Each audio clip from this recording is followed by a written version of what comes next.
Assalamualaikum warahmatullahi wabarakatuh. Nama saya Ina, saya mahasiswi dari Universitas Pancasakti dengan nomor NIM 862071815581 dengan mata kuliah yaitu kurikulum PAUD. Dosen pengampu dengan Dr. Andes Irma Yuliantina MPD. Di sini saya akan menjelaskan tentang sejarah kurikulum PAUD. Keberadaan PAUD dari zaman ke zaman. Pada zaman Belanda, pemerintah Belanda mendirikan lembaga-lembaga pendidikan prasekolah tersebut terbatas untuk mengikuti program pendidikan prasekolah tersebut, yakni hanya mereka yang berturunan ningrat atau bergelar bangsawan. Kurikulum pendidikan prasekolah yang diberlakukan pada masa itu diimpor dari Belanda.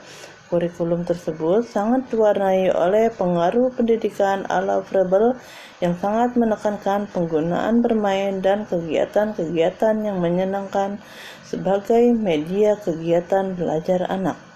Pendidikan taman kanak-kanak pada zaman Belanda dikenal sebagai Froebel School. Isi kurikulum dan bahan-bahan pembelajaran menyiratkan 3 bentuk pengetahuan, yaitu bentuk-bentuk kehidupan atau berkebun, memelihara binatang, kegiatan-kegiatan keseharian lainnya. Yang kedua, bentuk-bentuk tematik, bentuk-bentuk geometrik yang berhubungan satu sama lain dan alam suatu pola atau membuat permainan balok. Dan bentuk-bentuk yang ketiga yaitu bentuk-bentuk keindahan desain dengan warna yang bentuk keharmonisan dalam musik serta gerakan-gerakan tubuh. Kurikulum pada zaman Jepang. Nama Froebel School diganti dengan nama Taman Kanak-kanak. Pada waktu itu, guru-guru belum mengenal kehidupan dan kebutuhan anak, yaitu tentang permainan, ketangkasan-ketangkasan seperti yang ada di desa-desa. Pada pendidikan Taman Kanak-kanak diberikan nyanyian-nyanyian permainan dan cerita Jepang. Ki Hajar Dewantara 1989 sampai 1959, seorang tokoh pendidikan nasional dan pendiri perguruan taman siswa pada tanggal 3 Juli 1922 mendirikan Taman Lare atau Anak atau Taman Anak atau Sekolah Froebel Nasional atau Kindertwin yang akhirnya disepakati dengan nama Taman Indiria. Kurikulum pada zaman kemerdekaan. Pendidikan TK dimaksudkan untuk memelihara tumbuhnya kebudayaan bangsa yang merdeka, terutama melalui sistem pendidikan dan pengajaran. Seiring dengan perkembangan Taman Indiria, berkembang pula Taman Kanak-kanak atau TK yang merupakan adaptasi dari konsep kindergarten dan Taman Indiria. Perkembangan TK jauh lebih pesat daripada Taman Indiria. Dalam perjalanannya lahir pula Rodatul Atfal atau yang disebut RA yang merupakan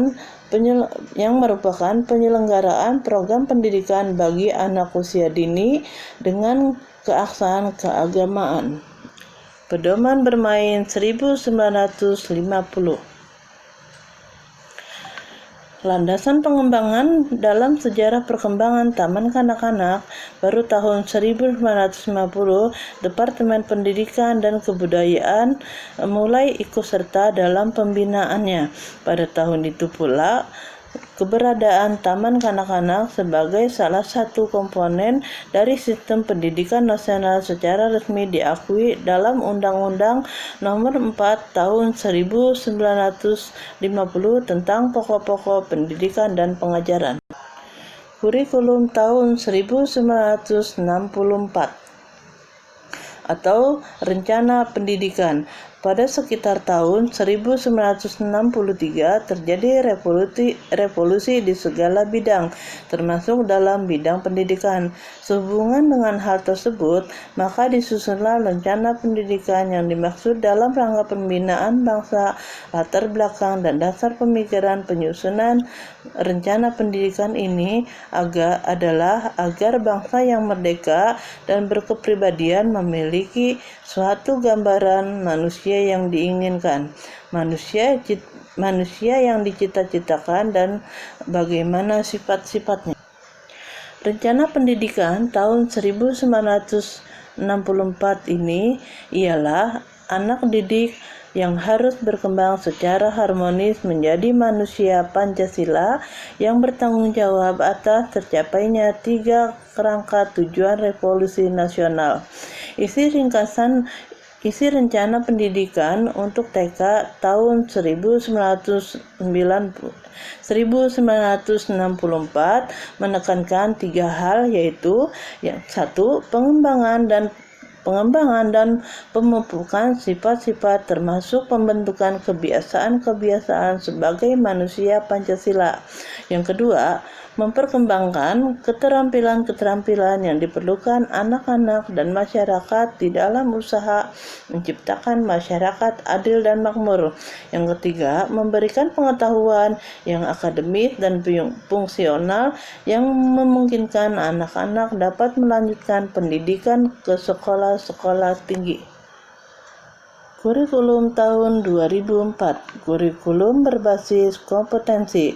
Secara materi, sebenarnya kurikulum ini tidak berbeda dengan kurikulum tahun 1994. Perbedaannya hanya pada cara bagaimana anak belajar di kelas. Dalam kurikulum tahun 1994, anak didik dikondisikan dengan sistem catur-ulang, sedangkan dalam kurikulum tahun 2004 ini anak didik dikondisikan dalam sistem semester. Paradigma pembelajaran pada kurikulum terdahulu, anak didik belajar pada isi materi pembelajaran belaka yang menerima materi dari guru saja. Namun pada kurikulum 2004, para anak didik dituntut aktif mengembangkan suasana aspek perkembangan anak sebagai optimal.